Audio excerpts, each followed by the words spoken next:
Hey guys, welcome to Academy of Knowledge, and we are back with another podcast. And first of all, Happy New Year. Sorry इतना late wish करने के लिए। हम लोग किसी ज़रूरी काम में काफ़ी वक्त से बिज़ी थे, इसीलिए नई वीडियोस ला नहीं पाए थे। But finally we are here. आज का हमारा डिस्कशन होने वाला है कि मैनकाइंड का अल्टीमेट गोल क्या है, हम किस डायरेक्शन में जा रहे हैं। तो सबसे पहली चीज़ तो ये कि अगर हम कोई भी नई चीज़ खरीदते हैं ना, टीवी हो गया, वॉशिंग मशीन हो गई, मोबाइल फ़ोन हो गया, कार हो गई, कोई भी चीज़ ले लो आप, छोटे से छोटी और बड़ी से बड़ी, हर चीज़ के साथ एक मैनुअल आता है। जिस मैनुअल में लिखा होता है कि इसे कैसे ऑपरेट करना है, क्या क्या लिमिटेशंस हैं, क्या क्या चीज़ें कर सकता है, क्या नहीं कर सकता, है ना। और अगर ख़राब हो जाए या क्या हो जाए, सारी चीज़ें, सारे इंस्ट्रक्शंस होते हैं वहाँ पे। तो हमें पता होता है कि किस चीज़ का जो है यूज़ क्या है और किस लिमिट तक इसका यूज़ हो सकता है।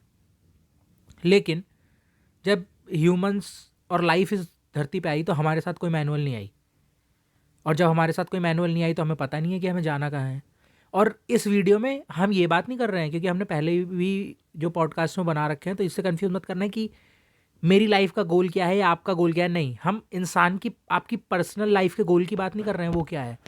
हम बात कर रहे हैं ह्यूमन रेस की, मैन काइंड की, कि आज से ये जो हमने ये सारी चीज़ें की हैं, कि सबसे पहले आदि मानव था, उसने आग बनाई और प्रोमीथियस ने आग दी, जो बताते हैं आग आई सबसे पहले, उसके बाद पहिया आया और उसके बाद इन्वेंशंस होने शुरू हुए, इंडस्ट्रियलिज्म आया, फिर हम स्पेस में चले गए, टाइम के साथ हम आगे बढ़ते चले गए, टेक्नोलॉजी आ गई, कंप्यूटर आ गया, एआई। तो कहाँ रहे हैं हम, मकसद क्या है हमारा। आज से 10 मिलियन, 20 मिलियन, 1 बिलियन साल बाद हम चाहते क्या हैं कि यहाँ से, अर्थ से अब हमें चले आना है मार्स पे, उसके बाद मार्स पे हमें कॉलोनाइज़ करना है, उसके बाद हमें पूरी यूनिवर्स को कॉलोनाइज़ करना है, उसके बाद हमें स्टार्स को कॉलोनाइज़ करना है, उसके बाद हमें टाइप 1 से टाइप 2 से टाइप 5 से टाइप 6 सिविलाइजेशन बन जाना है। और स्टार्स की एनर्जी को हार्नेस करना है। तो मतलब ये सारी चीज़ें जो हैं ये ख़त्म कहाँ होती हैं, है क्या इन द एंड गोल हमारे ह्यूमन एग्जिस्टेंस का, हमारे इस कॉन्टीन्यूअस एफर्ट्स का, जो हम जनरेशन्स टू जनरेशन्स ये नॉलेज पास करते जा रहे हैं, जितनी नॉलेज हमारी प्रीवियस जनरेशन ने गेन की और उसने हमें दे दी, और अब हमारी आने वाली जनरेशन को देंगे, और वो उसे और आगे पास करते चले जाएंगे। तो आखिर इस सब का मतलब है क्या, इन दी एंड कहाँ जाके ये पिक्चर पूरी होती है, कहाँ जाके ये पजल सॉल्व होता है, अगर कोई पजल है भी तो। ये है आज जिस पे हम बात करेंगे, और हमें लगा कि हमें इस पे बात करनी चाहिए, क्योंकि जितना मैं देखता हूँ इस दुनिया में, इट्स ऑल अबाउट कंफर्ट, कि इन्वेंशंस करो, चीज़ें और इजी करते चले जाओ और इजी करते चले जाओ, कि इंसान की लाइफ और इजी होती चली जाए, वो और कंफर्ट में रहने लगे। लेकिन इससे क्या हुआ है, हमने चीज़ों को ईज़ी बनाने के मकसद से जितनी भी चीज़ें की, हमने चीज़ों को तो ईज़ी बनाया लेकिन लाइफ को हार्ड बना दिया। अगेन वही वाली बात करेंगे कि जब इंडस्ट्रियलाइजेशन आया और मशीन्स हम ले आए सारे काम करने के लिए, जहाँ पे आज फैक्ट्रियों में सारी मशीनें सारे काम कर रही हैं। पहले वो सारे काम लेबर करती थी, लेकिन आज वो लेबर वहाँ से गायब हो गई और आज मशीनें कर रही हैं। सेम अब हम रोबोट्स ला रहे हैं कि और इजी हो जाए, रोबोट सारे काम करेंगे ह्यूमन, लेकिन फिर इंसान कहाँ जाएंगे। यही सेम चीज़ हम आजकल देख रहे हैं कि एआई आर्ट क्रिएट कर रही है, आर्टिफिशियल इंटेलिजेंस। अगर हम बात करें स्कल्प्टर्स के बारे में, मूर्तिकार जो होते हैं उनके बारे में, तो एक मूर्ति या एक स्कल्पचर को डिज़ाइन करने में पहले उन्हें इतने दिन लगते हैं सोचने में अपने दिमाग में कि क्या बनाएंगे, उसके बाद उन्हें बहुत दिन लगते हैं उसे ड्रॉ करके परफेक्टली उस डिज़ाइन को पेपर पे बनाने में, उसके बाद और ज़्यादा टाइम लगता है सही मटेरियल चूज़ करने में, और फिर उसे रियल लाइफ में लाने में तो सालों दर साल की मेहनत होती है ये।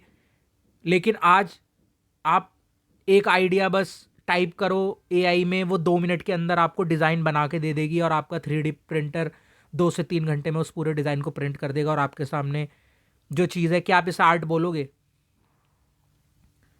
आई मीन टू से आर्ट की डेफिनेशन क्या रह गई? क्योंकि जिन आर्ट पीसेस की हम वैल्यू करते हैं, उनमें उन आर्टिस्टों ने अपनी पूरी ज़िंदगी स्पेंड की उन चीज़ों को सीखने में, उन चीज़ों को लर्न करने में, फिर उसे बनाने में। उसके पीछे ना जाने कितनी स्टोरीज़ हैं, कि कितनी मुश्किलें हुई उस चीज़ को बनाने में, कितनी बार कितने हार्ड वक्त से वो गुजरे तब जाके सारी चीज़ें। लेकिन इन द एंड हमने यहाँ पे वो सारी स्टोरीज खो दी और हमने उस चीज़ को ईजी कर दिया। जो करंट ह्यूमन काइंड मैनकाइंड का गोल मुझे लगता है वो यही लगता है कि चीज़ों को ईजी करना है। कि पहले हमें सालों लगते थे पैर से किसी जगह जाने में, पैदल जाने में, तो हमने मतलब घोड़ा गाड़ी बनाई। फिर घोड़ा गाड़ी से अच्छा घोड़े की भी वो करनी पड़ती थी कि घोड़े को चाहिए, घोड़े की लिमिट थी, घोड़े को खाना चाहिए, पानी चाहिए, अस्तबल चाहिए। हमने कार बनाई, फिर उससे भी और ज़्यादा टाइम लग रहा था तो हमने प्लेन्स बना दिए, अब हमने रॉकेट्स बना दिए। इन द एंड अब हम आने वाले टाइम में इन चीज़ों को भी और फास्ट से फास्ट करते चले जा रहे हैं। हम टेलीपोर्टेशन भी क्रिएट कर लेंगे, टाइम ट्रैवल भी क्रिएट कर लेंगे, बट इन द एंड ये सारी चीज़ें जा कहाँ रही हैं, क्या है एंड गोल? बट कंफर्ट भी तो कहाँ है? अगर देखा जाए तो जितने भी मल्टी मिलेनियर्स हैं, सुपर रिच लोग हैं, उनको कह सकते हैं कि कंफर्ट मिल रहा है, बट आज भी पॉवर्टी बढ़ ही रही है, वो कम नहीं हो रही है। उसके अलावा लोग मेंटली जूझ रहे हैं, कितने लोग डिप्रेशन में जा रहे हैं, और कितने सारे लोगों के सामने अब ये क्वेश्चन आ जाता है कि उनकी लाइफ का अल्टीमेट गोल क्या है, वो अपनी लाइफ में करना क्या चाहते हैं। क्योंकि जो मैंने नोटिस किया वो ये, जब लाइफ में इतना ज़्यादा कंफर्ट बढ़ जाता है ना, मतलब जैसे कि टेक्नोलॉजी ने हमें प्रोवाइड कर दिया है आज, जस्ट अ क्लिक अवे सारी इन्फॉर्मेशन से हैं हम। उसके अलावा और भी बहुत सारी चीज़ें, टेक्नोलॉजिकल जो इन्वेंशंस हुए थे उनसे हमारा वक्त तो बच जाता है, लेकिन उस वक्त में किया क्या जाए? क्योंकि जैसे कि पहले आर्टिस्ट घंटों घंटों टाइम उस लगाते थे उस चीज़ को सोचने में, करने में। इवन आज भी कर रहे हैं, आज भी करते हैं लोग। हम फ्यूचर की बात कर रहे हैं कि आने वाले लाइक आज से 1 मिलियन साल बाद या मिनटों में सारी चीज़ें होने लग जाएंगी, तो तब की बात हो रही है। अभी दिमाग मारना पड़ता है, एफर्ट्स लगाने पड़ते हैं, और वो चीज़ें एक्चुअल में लाइफ को मीनिंग भी देती हैं। क्योंकि एक आर्टिस्ट का लाइफ का गोल होता है वो चीज़ करना जिसमें उसे मज़ा आता है। फिर जब जिस चीज़ को करने में उसे मज़ा आता है, देन वो टाइम नहीं देखता कि उसमें कितना टाइम लग रहा है। अगर लियोनार्डो दा विंची की बात की जाए, उन्होंने मोनालिसा बनाई थी, या एंड माइकल एंजेलो ने सिस्टीन चैपल पूरा पेंट किया था, तो उसमें उन्हें 4 साल लगे थे बनाने में, but it was worth it. क्योंकि 4 साल की जो मेहनत थी उसमें उन्हें मज़ा आया था, वो उनका पैशन था, और इस वक्त के साथ उन्होंने कितनी सारी चीज़ें सीखी थी। एंड रेनेसांस आया था, रेनेसांस के ये सभी पार्ट थे। सो द क्वेश्चन इज़, अगर समय के साथ साथ अब जैसे बढ़ रहा है, टेक्नोलॉजिकल इन्वेंशंस होते चले जाएंगे, तो चीज़ें जितनी आसान होती जाएंगी, इसका मतलब है हमारे पास वो चीज़ें बहुत इजीली अवेलेबल हो गई हैं। तो अब हमें एफर्ट्स नहीं लगाने पड़ रहा है, हमें ज़्यादा कुछ करना नहीं पड़ रहा है। जो पहले लोग करते थे, घंटों घंटों टाइम स्पेंड करते थे उस चीज़ में, दिमाग नहीं मारना पड़ रहा, क्योंकि हमें लग रहा है कि हाँ एक क्लिक करना है या कुछ भी करना है, उससे चीज़ हो जाएगी। बट फिर जो बाकी का वक्त होगा उसमें क्या करेगा इंसान? क्योंकि आज जितने भी लोग जूझ रहे हैं लाइफ के क्वेश्चंस के साथ, ढेर सारे जो आते हैं उनके सामने, चाहे उनके अल्टीमेट गोल को लेके हो या लाइफ का पर्पस क्या है उसको लेके हो। इवन आज 21st सेंचुरी में ये क्वेश्चन इसलिए आ रहे हैं बिकॉज टेक्नोलॉजिकल इन्वेंशन इतने सारे हो गए हैं, हमारी लाइफ इतनी आसान हो गई है कि हमारे पास वक्त ही वक्त है जिसमें हम कुछ भी कर सकते हैं। पर तब भी हमारे पास करने के लिए दिमाग में चीज़ें नहीं आती हैं कि मैं करूँ क्या, मेरी लाइफ का अल्टीमेट गोल है क्या। तो आने वाले टाइम में तो और बदतर हो जाएगी ये चीज़। वैसे ऐसा लगता है। ये यहाँ पे इस पर्सनल गोल से काफ़ी बड़ी बात है। भूल जाओ ये चीज़ कि तुम्हारी पर्सनल लाइफ का गोल क्या है क्या नहीं है।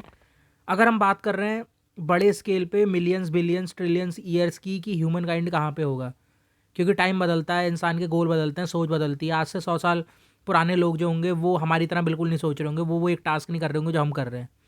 तो ये सारी चीज़ें तो कहीं रहेंगी भी नहीं। कुछ कई हज़ार साल बाद जब ग्लोबल वार्मिंग इस तरीके से बढ़ रहा है कि अर्थ ही हैबिटेबल नहीं रहेगा, और दूसरे लोग ह्यूमंस जो होंगे जो दूसरे प्लैनेट्स पे चले जाएंगे, तो वो इन चीज़ों को नहीं सोचेंगे। जो हम आज सोच रहे हैं मैटर ही नहीं करता कहीं, सिर्फ हमारे लिए मैटर कर रहा है, आज कर रहा है, टाइम के बाद नहीं करता कुछ। पर हम अपने लेवल पे तो सोच सकते हैं। अब हमें थोड़ी ना पता है उस टाइम क्या होगा। प्लस ये लिटरेचर, फिलोसफी, आर्ट, ये सारी चीज़ें लाइफ को मीनिंग देती है ना। अगर वो चीज़ें हाँ, लेकिन अगर हम एक्सटिंक्ट हो इतने जाएंगी तो सेल्फिश हैं कि बस अपने बारे में ही सोचे जा रहे हैं 24 घंटे, लेकिन ये पॉडकास्ट इस बारे में नहीं है। यहाँ पे हम बात अपने बारे में नहीं कर रहे हैं। यहाँ पे हम ये बात नहीं कर रहे हैं कि मैं अपनी लाइफ किस तरीके से इंप्रूव करूंगा या मैं अपनी ज़िंदगी में किस तरीके से बेहतर करूंगा। यहाँ पे हम बात कर रहे हैं कंप्लीट मैनकाइंड की, मतलब पूरी इंसानियत की, कि किस तरफ जा रहे हैं हम, क्या गोल है हमारा, ना कि मेरी ज़िंदगी में नोट छापना, घर बनाना, गाड़ी, खुशी अपनी ज़िंदगी में, बस मैंने जो कर लिया मैं उसमें खुश हूँ, अरे मैं बहुत बड़ा हो गया, नहीं। खुद से बढ़ के सोचना है यहाँ पे, पूरी इंसानियत का हमारा क्या गोल है, ये बात कर रहे हैं हम यहाँ पे। तो यहाँ पे यही है कि हाँ, हम कार्डाशेव स्केल पे बढ़ते चले गए, ठीक है। हमने फर्स्ट सिविलाइजेशन से सेकंड पे गए, स्टार्स की हमने बना लिया, स्टार्स की पावर हार्नेस करने लग गए। क्या होता है, डायसन स्फीयर बना लिया, उसके बाद गैलेक्सीज़ की पावर हार्नेस कर ली हमने, गैलेक्सीज़ में बस गए जाके पूरा। मोनालिसा आज लूवर म्यूज़ियम फ्रांस से निकल के जो है हमारी गैलेक्सी के एज पे किसी दूसरे प्लेनेट पे, जहाँ पे अब कॉलोनाइजेशन हम कर रहे हैं, वहाँ पे माइनिंग चल रही है किसी रिच सुपर रेयर मिनरल की, वहाँ पे किसी बड़े जनरल की जो उस जोन का जनरल होगा उसके ऑफिस में लगी हुई है, और वो किससे सुना रहा है आज से मिलियंस ईयर्स बाद कि इस पेंटिंग को उस टाइम बनाया था जब अर्थ नाम का एक प्लेनेट हुआ करता था, जहाँ से हम ह्यूमंस आते हैं, जहाँ पे हमारा ओरिजिन हुआ, और उस टाइम लोग हाथ से, ये कैनवस होता है, ये उस टाइम के ओल्ड टेक्निक्स थी, और ये कलर था, और वो लोग बनाते थे, और वो लोग इसे एंटरटेनमेंट मानते थे। जबकि आज हम किसे एंटरटेनमेंट मानते हैं कि गैलेक्टिक फुटबॉल्स खेल रहे हैं आज हम, दूसरे दूसरे प्लैनेट से, दूसरे दूसरे स्टार सिस्टम से टीम्स आती हैं, और हमारे सूट भी ऐसे हैं कि भाई साहब बिना ऑक्सीजन, बिना किसी चीज़ के हम पता नहीं कौन से प्लैनेट के मून पे टूर्नामेंट्स होते हैं जहाँ पे फीफा खेला जाता है। और ये सारी चीज़ें, आई मीन टू से, क्या साइंस फिक्शन नॉवल है, क्या क्या मतलब इन दी एंड ठीक है, हम यहाँ से आज निकल के वहाँ पहुँच गए, लेकिन उसके बाद क्या, वहाँ पे भी रुकेंगे थोड़ी हम, उसके बाद और आगे जाएंगे, उसके बाद और आगे जाएंगे, लेकिन इन दी एंड क्या, क्योंकि मुझे लगता है जो एंड है वो यही है कि जब तक हम खुद को सेल्फ डिस्ट्रक्ट नहीं कर देते, जैसे ह्यूमन ने आज तक सारी चीज़ों को किया है, उसके अलावा तो कोई गोल लगता नहीं है। आई मीन टू से जब लाइफ बनी, हमारे क्रिएटर्स, आप लोगों ने प्रोमीथियस मूवी देखी होगी, मैं बस एक रेफरेंस दे रहा हूँ, उस पूरी मूवी को अपने दिमाग में रिवाइंड करके और उस मूवी की स्टोरी मत समझने लगना है कि मैं सुना रहा हूँ, मैं कुछ भी नहीं बोल रहा हूँ, मैं सिर्फ एक अंडरस्टैंडिंग के लिए रेफरेंस दिया है। तो बस इस रेफरेंस प्रोमीथियस और हमें किसी ने बनाया है, और बस इतना ख़त्म। अब उस मूवी का कोई दिमाग में नहीं रहना चाहिए। वहाँ पे हम ह्यूमंस एक सिंगल सेल से डिवाइड हुए, समझ रहे हो आप, सिंगल सेल जिसे हम देख भी नहीं सकते, माइक्रोस्कोपिक लेवल पे भी इतना छोटा होता है। सबसे पहले जब प्लैनेट अर्थ बना और कूल डाउन हुआ, मतलब रॉक फॉर्मेशन से, और उसके बाद कूल डाउन हुआ, फिर बारिश हुई, फिर सबसे पहला सेल जो आया, और हम उस सिंगल सेल, फिर वो डिवाइड होके दो, फिर वो मल्टी सेल में, फिर वो जो जीव बना था पानी में मछली, फिर वो सतह पे आई, फिर उससे जाके जितना साइंस ने मुझे बताया है मैं तो उसकी बात कर रहा हूँ, और फिर हम इवॉल्व हुए। अगर ये साइकिल है तो समझ रहे हो आप, एक माइक्रोस्कोपिक सेल से आज हम इवॉल्व होके ये बन चुके हैं कि आज हम दूसरे प्लैनेट्स पे जा रहे हैं, और हमें किसी ने कुछ दिया भी नहीं, हमें किसी ने कोई आके कुछ बताया भी नहीं, हम सेल्फ मेड है, ह्यूमन काइंड सेल्फ मेड है। तो ये चीज़ कि अगर वो सिंगल सेल इतना डेवलप कर सकता है कुछ इतने सालों में, तो अगर इस स्केल को आप काफ़ी बड़ा कर दो, लाइक मिलियंस टाइम्स बड़ा कर दो, आज से मिलियन बिलियन ईयर्स के बाद की आपका मतलब 1900s 1800s तक हम ह्यूमंस क्या थे, हमारे पास क्या था, कोई टेक्नोलॉजी नहीं थी, कुछ नहीं था, कुछ भी नहीं था। लाइक ये सारी चीज़ें जो शुरू हुई है 1990 से, 1990 से ये सारी चीज़ें शुरू हुई हैं, ठीक है। मेनली जो बड़े वे में बोलते हैं हम, कि अगर आप जो टेक्नोलॉजी के वे में। जो रोगन के पॉडकास्ट में बंदे ने बोला था कि अगर आज तक का 14,000 साल का जो हमारा इतिहास है, जो यंगस्ट ड्रायस के बाद से, आइस एज के बाद से, उसको अगर एक बुक पे लिखोगे, और शुरू से, तो शुरू में ये होगा कि हाँ भाई, जो मतलब शुरू के 10 पेज 20 पेज जो हैं वो इसी बारे में है, कि अगर वो 100 पेज की बुक है या 500 पेज की बुक है, तो कि हाँ आदमी है, और मतलब आदि मानव हैं, और शिकार कर रहे हैं, ये है वो है, फिर बीच में कहीं आग मिली, फिर ये, तो मतलब 500 पेज की बुक में यही चल रहा है, इतनी स्लो डेवलपमेंट्स हो रहे हैं। बट जब आखिरी पेज पे आए, तो बस आखिरी पेज पे जो मैंने बोला, लास्ट के 30 साल हमारे 1990 से लेके, और आखिरी पेज पे तुम देखते हो कि भाई साहब ये बंदे चांद पे चले गए, इन बंदों ने कंप्यूटर बना लिया, इन बंदों ने मोबाइल बना लिया, ये बंदे मार्स पे जाने लगे हैं, इन बंदों ने सबमरीन्स बना ली, इन बंदों ने हबल टेलीस्कोप बना लिया, इन इलेक्ट्रिक कार्स बना ली, क्या क्या, मतलब सिर्फ आखिरी पन्ने पे। और अब तुम में से यार कौन नहीं चाहेगा कि उसके बाद की स्टोरी कितनी वो होगी, कि मतलब इस पूरे 14,000 साल के इतिहास में इतने कम टाइम में सब कुछ ना होने के बाद आखिर के 30 साल में अगर ये हो सकता है कि जो कंपाउंड इफेक्ट जिसकी हम बात करते हैं, अगर वो इस तरीके से वर्क करता है, और ये सारी चीज़ें हो रही हैं, तो आने वाले टाइम में, लेकिन फिर वही चीज़, इन सारी चीज़ों का मतलब क्या है, हमने क्या क्या चीज़ें ईजी बना दी, कि हमने डॉक्यूमेंट्स जो थे जो पहले ऑफिसों में रखे रहते थे, फाइलों में रखे रहते थे, अब उनको हमने कंप्यूटराइज कर दिया, तो हमने स्पेस कम कर दिया उसका। बट इन द एंड काम तो सेम ही हो रहा है। तो मैं ये नहीं कह रहा हूं कि ये सारी चीजें हो ना हो, मैं ये बात बोल रहा हूं कि होने की वजह क्या है। ऑब्वियस सी बात है, मुझे भी अच्छा लगता है देखने में, because I these think are evolution, evolution का मतलब क्या है? कि जैसे समय के साथ साथ हम इवॉल्व होते चले गए, तो जो हम डिस्कस कर रहे हैं कि आज से 100 साल बाद, 200 साल बाद, 500 साल बाद कहाँ होंगे, अल्टीमेट गोल क्या है, तो मुझे लगता है कि कुछ ऐसा ही होगा, कुछ नया ही होगा, इवोल्यूशन हो जाएगा किसी नई चीज़ का प्रॉब्ली, या एज ह्यूमन बींग्स हमारा, या फिर जो तूने बोला कि हम डिस्ट्रक्ट कर देंगे खुद को, तो ये भी हो सकता है उसके बाद कुछ नया आए शायद, क्योंकि निकले तो हम एक सेल से ही थे ना, तो सेल डिस्ट्रैक्शन के बाद प्रॉब्ली कुछ नया बने।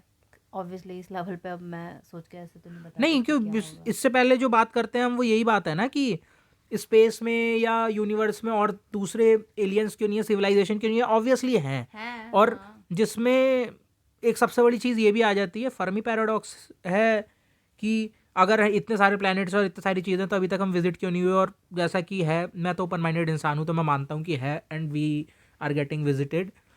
तो यहाँ पे बात ये आ जाती है कि अगर हम लोगों ने कुछ मिलियन, ये यूनिवर्स कितना ओल्ड है, अगर हम इस यूनिवर्स की बात करें, ये जो पूरा यूनिवर्स है बिग बैंग के बाद, बनने के बाद, ये कितना ओल्ड है? 13.7 बिलियन ईयर्स ओल्ड ये यूनिवर्स है। और अर्थ कितनी ओल्ड है इसकी कंपैरिजन में? 4.5 बिलियन ईयर्स ओल्ड। मतलब अर्थ, आप समझ रहे हो, 4.5 बिलियन ईयर्स ओल्ड है। लेकिन यंगर ड्राइस खत्म होने के बाद इंसानों के पास जो इतिहास है वो सिर्फ 13,800 12,800 साल का है, जिससे पहले का हमने बना लिया कि वो यंगर ड्राइस हुआ था, डायनासोर्स थे, कॉमेट आगे टकराया, आइस शीट्स पे टेम्परेचर सडनली इतना बढ़ गया, और फिर वो 3,000 माइल का जो पूरा आइस था वो तुरंत पिघल गया, और कई क्यूबिक मीटर जो बर्फ थी वो तुरंत पानी बन गई, और जो सी लेवल था वो अचानक से इतना बढ़ गया कि इतना पानी डंप हुआ कि बड़े, मतलब पूरी लाइफ खत्म हो गई। और उसके बाद फिर अगेन लाइफ शुरू हुई, आदि मानव आए, और फिर मतलब एडी और बीसी और ये सब, और उसके बाद हम आज यहाँ पे बिफोर बैठे हुए हैं। क्राइस्ट, तो हाँ। 4.5 बिलियन ईयर्स ओल्ड धरती पे हम जो इतिहास जानते हैं वो जानते हैं सिर्फ 13,000 साल का। और यूनिवर्स है इतना पुराना, 13.7 बिलियन ईयर्स। और ये तब हम बोल रहे हैं जो आज हमारे पास इक्विपमेंट्स हैं जिनसे हमने नापा है, जिनकी कोई गारंटी नहीं देगा कि वो सटीक है, क्योंकि साइंस भी इम्प्रूव होता रहता है। तो यूनिवर्स को नापने का, यूनिवर्स कितना बड़ा है, ये सारी चीज़ हम तो कुछ भी नहीं जानते। खैर, हम तो यही नहीं जानते, हमने तो आज धरती का सारा लैंड एक्सप्लोर नहीं किया है, तो सी की तो हम बात ही नहीं करते, और सी जब एक्सप्लोर नहीं किया तो चांद तक तो पहुंचते ही नहीं, और जब खुद की ही दुनिया एक्सप्लोर नहीं किया तो बाहर तो हम क्या ही बात करेंगे। लेकिन तो मैं ये बोल रहा था कि इतने बिलियन ईयर्स में इंटेलिजेंट लाइफ इस यूनिवर्स में थी भी ना, मिलियन ईयर्स भी अगर वो रही हो, तो हमें पता नहीं चलेगा। क्योंकि मिलियन ईयर्स के डेवलपमेंट के बाद, जब हम, मैंने बताया कि लास्ट 40-50 साल के डेवलपमेंट में, 100-150 साल के डेवलपमेंट में एटॉमिक बॉम्ब, हाइड्रोजन बॉम्ब, और ये जार बाम्बा, ये रशिया ने जो कर दिया था, ब्लास्ट टेस्ट किया था कि सबसे बड़ा बॉम्ब है उसके पास, ये सारी चीज़ें जब हम रख रहे हैं और उसके बाद हम ऐसे बन चुके हैं, तो मिलियन ईयर्स में मुझे लगता नहीं है कि कोई भी सिविलाइजेशन इस लायक बचेगी कि वो ख़त्म ही कर लेगी खुद को, सेल्फ डिस्ट्रक्ट ही कर लेगी। क्योंकि इतने सारे एडवांसमेंट के लिए आपको चाहिए सैक्रिफाइस, जिसमें आप ग्लोबल वार्मिंग जैसी चीज़ें ले आते हो, और मतलब लोगों को आप डम बनाते चले जाते हो, क्योंकि आप उन्हें इतना कंफर्टिंग जोन दे देते हो कि इतना डाटा डाटा हम कॉन्स्टेंटली कंज्यूम किए जा रहे हैं, और आने वाले टाइम में तो बहुत ही ज़्यादा अनलिमिटेड हो जाएगा ये प्रोसेस, तो ऑफ कोर्स ह्यूमंस और डम्ब होते चले जाएंगे, क्योंकि क्रिएटिविटी, खत्म हो इमेजिनेशन नाम की जाएंगी। चीज़ नहीं रही ना, हमने हाँ। रोबोटिक बना दिया, सिर्फ हमने सारी चीज़ों को सॉल्व करने के लिए मशीन्स बना दी, अब कुछ बचा ही नहीं करने के लिए, तो आप क्या करोगे? घर बैठे बैठे ही आप कोई भी इंफॉर्मेशन बस टाइप कर सकते हो, अभी कर सकते हैं, तब तो सोचो क्या होगा। और जिसके पास नहीं है तो उनको अब काम भी नहीं मिलेगा, क्योंकि तुम्हारे काम करने के लिए भी मशीन्स हैं। ट्रू। तो सेल्फ डिस्ट्रक्शन की तरफ ही जाता है ये बात मेरी नज़रों में, कि हम अगर कॉलोनाइज कर भी लेते हैं पूरे यूनिवर्स को और ह्यूमन सबसे सुपीरियर बन भी जाता है पूरे यूनिवर्स में, और उसके बाद क्या क्या करेंगे हम लोग? कुछ नहीं, क्योंकि ह्यूमन ईगोइस्टिक हम जीव हाँ हैं। हाँ, ठीक है, egoistic हमें है। कितना ही कुछ क्यों ना मिल जाए, लेकिन हम अपने पड़ोसी पे नज़र रखते हैं कि भाई उसके पास मुझसे ज़्यादा है, और कंपटीशन हमारे खून में भरा हुआ है कि मुझे उससे कम्पीट करना है, और कम्पीट करने के लिए तो फिर मुझे परमाणु बम भी गिराना पड़े उस कंट्री पे, तो मैं गिरा फर्क नहीं दूंगा, पड़ता। क्योंकि मुझे अपनी जीत देखनी है और मुझे उससे ये कबूल आना है कि वो मुझसे नीचे है और मैं उससे ऊपर हूँ, चाहे कितनों की मौत हो। तो यही गोल है। बाकी अगर आप लोगों को पता हो कि हाँ किस तरफ जा रहे हैं और आपके दिमाग में कोई थॉट्स हैं कि हाँ मैं मैनकाइंड को इस तरफ जाते हुए देखता हूँ, क्या करते हुए देखता हूँ, जो मैंने बताया, फिर से आप हमें ये मत बताना कि क्या कर सकते हैं हम लोग, कि दूसरे प्लेनेट पे कॉलोनाइज हो सकते हैं, एनर्जी हार्वेस्ट कर सकते हैं, ये कर सकते हैं, वो नहीं। मैं आपसे ये पूछ रहा हूँ कि एंड गोल क्या है। जैसे आपकी लाइफ में एक एंड गोल होगा ना कि मैं एंड अपने मरने से पहले मेरी शादी हो, मेरे बच्चे हों, और उसके बाद मेरे पास एक ये घर हो, ये गाड़ी हो, ये एक एक इमेज होती है ना जिसके लिए आप काम कर रहे होते बिगर हैं। पिक्चर होती है माइंड वैसे में। ह्यूमन काइंड के लिए वो बिगर पिक्चर क्या है क्या जिसके है? लिए वो कर रहा है, सिवाय इस कंफर्ट के कि जब चीज़ें पेनफुल होना शुरू हो जाएं, जब चीज़ें हार्ड होना शुरू हो जाएं, तो उन्हें छोड़ के दूसरी तरफ चल लो। जब ग्लोबल वार्मिंग बढ़ जाए और अर्थ रहने लायक ना रहे, तो अब दूसरा प्लेनेट ढूंढो या स्पेस में चलो, स्पेसशिप बनाओ बड़ी सी और अब उसमें रहने चलो। जहाँ पे मज़ा आ रहा है बस वहाँ पे रहो, चलो, और पेन और हार्ड वर्क से दूर भागो। आई और थिंक जबकि हमने ही उन चीज़ों को पेनफुल और इतना हार्ड और इतना ख़राब किया है। एंड आई थिंक इतने लंबे वे में तो कोई सोचता भी नहीं होगा, क्योंकि ह्यूमन लाइफ कितनी मैक्सिमम हमारी है मानी जाती है। अब तो 70 या 75 हो गई है, उससे ज़्यादा तो वैसे भी कोई नहीं जीता। और हम बात कर रहे हैं आज से 100 200 500 1 मिलियन साल बाद की। तो उतने लंबे टाइम को लेके तो मुझे लगता है नहीं कोई सोचता भी होगा। सब लोग अपने लाइफ स्पैन को कि मैं इतने साल जीऊँगा, तो सेल्फिश पर्पस से खुद के बारे में सोच के ही जीते हैं मैक्सिमम लोग। अगर देखा जाए तो कौन सोचेगा इतना लंबा। सबको आज ही जब तक जी रहे हैं तब तक उनकी लाइफ कंफर्टेबल रहे, या उनके लव्ड वंस की, दैट्स इट। फ्यूचर में लोग का क्या हो रहा है क्या नहीं हो रहा, who gives a shit. But सबसे बड़ी चीज़ तो यह है ना कि तुम्हें नहीं पता when will this human life come to an end. जैसे हाँ। उन सारे मैमल्स और डायनासोर्स को पता था क्या कि सडनली एक एस्ट्रॉइड गिरेगा और पूरी तबाह कर देगा पूरी रेस को? तो जिस तरीके से तूने बोल दिया, और हम बात कर रहे हैं मिलियन ईयर्स की, हमें तो पता भी नहीं है कि मिलियन जो मैमथ हुआ करते थे, आप सर्च करोगे तो हाथी जैसे हुआ करते थे, फर थे, बड़े बड़े दांत, आइस एज में। तो उनकी जो फ्रीजिंग कॉर्पसेस मिली हैं तो उनका ये दिखा है कि वो लोग खाना खाते हुए उनके मुंह में ही है और वो चबा रहे हैं और आधे में ही पूरे के पूरे जम गए। जैसा हमने 2012 मूवीज़ और इन मूवीज़ में देखा है कि सडनली टेम्परेचर ऐसा चेंज हुआ कि below zero, like -50 -70 degree Celsius second में पहुंच गया, कि उस मैमथ को जो पूरी ग्रीनरी में आराम से अपना खाना खा रहा था पूरा का पूरा जमा डाला 1 सेकंड के अंदर। तो ऐसा क्या हुआ? किसी को नहीं पता था ऐसा क्या हुआ। ये चीज़ कि हमें नहीं पता कि when will this life come to an end. तो हमें इस तरीके से सोचना है कि भाई मिलियन ईयर्स है, मुझे क्या फ़र्क पड़ता है। नहीं, तुम्हें फ़र्क पड़ना चाहिए, क्योंकि चीज़ें शुरू जो होती हैं वो एक सीक्वेंस में होती हैं और हम इसके बिल्डिंग ब्लॉक्स हैं। इस टाइम पे हम नेक्स्ट जनरेशन को ट्रेंड करेंगे, वो नेक्स्ट जनरेशन को। और दिमाग में टॉपिक आया था और मैंने कहा था हम इस पे बात करते हैं, क्योंकि मैंने नहीं सुना किसी और को इस टॉपिक पे बात करते हुए। हो सकता है ये कई लोगों को रबिश लगे या ये क्या बात है, क्योंकि हमारी डेली लाइफ, हर इंसान की जिसके डेली हिसाब लाइफ जो से होती है वो उसी के लेवल पे डजंट सोचता है कि मेक भाई एनी सेंस। मुझे हाँ। नोट नहीं मिल रहा, मुझे ये नहीं हो रहा, हमेशा की तरह। बट ये फिलॉसफी है। तो यहाँ ऐसे टॉपिक आते हैं, इन पे सर मारना पड़ता है। तो अगेन, अगर आप लोगों को पता हो कि हाँ कोई आइडिया हो या कुछ हो जो आप ऐड करना चाहते हो कि मैं देखता हूँ ह्यूमन काइंड को इस तरफ जाते हुए या इस तरफ जाते हुए, तो उसे ज़रूर शेयर करें और मैं सुनना चाहूँगा। Yeah guys, this is the end. अगर आपको अपने व्यूज़ हमारे साथ शेयर करने हो तो कमेंट सेक्शन में बिल्कुल कर सकते हो शेयर। एंड वीडियो अच्छा लगा हो, do share it with your friends. And future में आने वाली वीडियोस के साथ अपडेट रहने के लिए channel subscribe and bell icon press करना ना भूलें। Thank you so much for listening.